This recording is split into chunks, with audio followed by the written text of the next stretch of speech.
this month is all about animal homes. Hi, small fry. It's me, Allie, with my friend Emma. And we were just talking that I cannot believe I used to fit into this little shirt.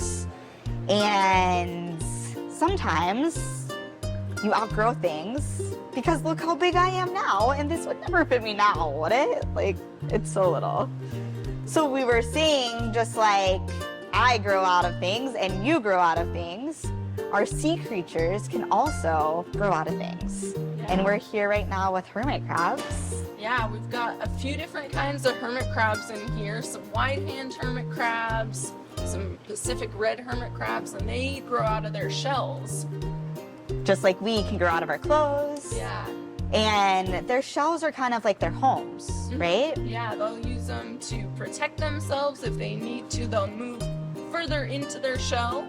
But when they're moving around, they'll just have their face and their legs and their claws out to crawl around a bit. But when they get too big, they have to find a new shell.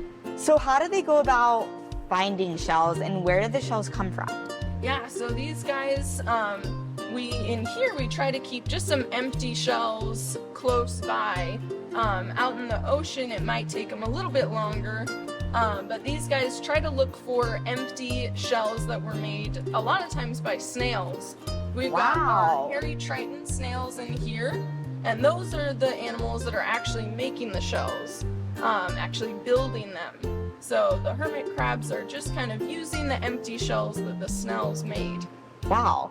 So Emma, when you think of a hermit crab, what number do you think of? Probably 2. They've got one really big claw and one really small claw, and then 2 together. So 1 big claw and 1 small claw makes 2. When you think of a hermit crab, what color do you think? Probably orange, especially with a lot of the ones we have in here. We've got some really bright orange colors. I love the orange on these hermit crabs. They are so bright. And there's blue in there too, right? Yeah, the wide ends have some really pretty blue too. So Emma, can you share more about how a hermit crab might find a new shell or a new home? Yeah, absolutely. So these guys, when they get too big, the hermit crabs have to leave their small shell and try to find a bigger shell.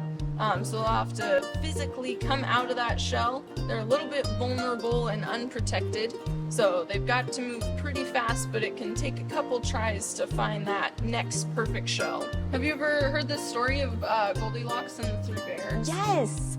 Small fry, have you ever heard of the story of Goldilocks and the 3 bears? So kind of like how Goldilocks had to find the perfect bed to sleep in, the hermit crabs, they'll also look for their most preferred shell. So sometimes they might have to try on a few shells to find that one that's just right. So it might be too soft, too hard, too big, too small. Too big, too small. Yeah, there might be one with some holes in it or one with no holes.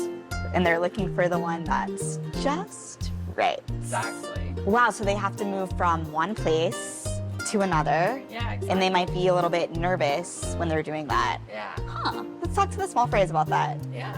Small fry, have you ever maybe moved one place to another and you might have felt a little bit nervous or a little bit scared because moving is a big deal and it's a big change. So just like when you move, hermit crabs do the same. Thank you so much, Emma, for teaching us all about hermit crabs and their homes. Yeah, no problem. Hey, homes. Home starts with the letter H. And small fry, remember, if you ever have to move homes, just think of our hermit crabs. I know it can feel a little bit scary, you might feel a little bit nervous, but always remember, hermit crabs find new shells just like you might move into a new home. Thanks for joining us today.